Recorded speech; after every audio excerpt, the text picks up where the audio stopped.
திமுகவின் தலைவராக ஆசைப்படுகிறாரா கனிமொழி? வெளியான தகவலால் திமுகவில் இருக்கக்கூடிய அமைச்சர்கள் அதிர்ச்சி அடைந்திருக்கிறார். தற்பொழுது எம்பியாகவும் திமுகவின் பொதுச்செயலாளராக இருக்கக்கூடிய கனிமொழி அவர்கள் வருகின்ற நாடாளுமன்ற தேர்தலுக்கு முன்பாக திமுகவின் தலைவராக பதவி பிரமாணம் செய்ய வேண்டும் என்றும் திமுகவின் தலைவராக தற்பொழுது இருக்கக்கூடிய ஸ்டாலின் அவர்களிடம் நேரடியாகவே கூறிவிட்டார். இதனால் அதிர்ச்சியடைந்த திமுகவின் அமைச்சர்களும் தற்பொழுது ஸ்டாலின் அவர்களும் என்ன செய்வதென்று தெரியாமல் நாடாளுமன்ற தேர்தலுக்கு முன்பாக ஏற்கனவே 14 அமைச்சர்கள் மீது வழக்கு பதிவுகள் நிலுவையில் இருக்கக்கூடிய நிலையில் மீண்டும் மிகப்பெரிய பூகம்பமாக கனிமொழி அவர்கள் கூறிய தகவல்கள் தற்பொழுது திமுக வட்டாரத்தில் அதிர்ச்சியை ஏற்படுத்தியிருக்கிறது.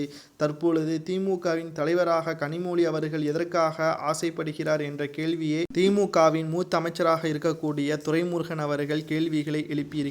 காரணம், இவர்கள் 2 பேரும் தற்பொழுது துணை பொதுச்செயலாளராக இருக்கக்கூடிய நிலையில் வருகின்ற நாடாளுமன்ற தேர்தலுக்கு முன்பாக லண்டனுக்கு செல்லக்கூடிய திமுகவின் தலைவர் உடல்நலம் குறைவின் காரணமாக மருத்துவமனையில் அனுமதிக்கப்பட்டால் கட்சி நிர்வாக பொறுப்புகளை பார்வையிடுவதற்கு தலைவர் என்ற பொறுப்பில் கனிமொழி அவர்களை நியமிக்க வேண்டும் என்று திமுகவின் 25 எம்எல்ஏக்களும் கனிமொழி அவர்களுக்கு ஆதரவாக குரல் எழுப்பியிருக்கிறார்கள். ஆனால் துரைமுருகன் அவர்களோ திமுகவின் தலைவர் என்ற பொறுப்பில் கனிமொழி அவர்களை தவிர மற்றவர் யாரை வேண்டுமானாலும் வைக்கலாம் என்றும் கனிமொழி அவர்களுக்கு அந்த தகுதி கிடையாது என்று நேரடியாக விமர்சனம் செய்துவிட்டார்.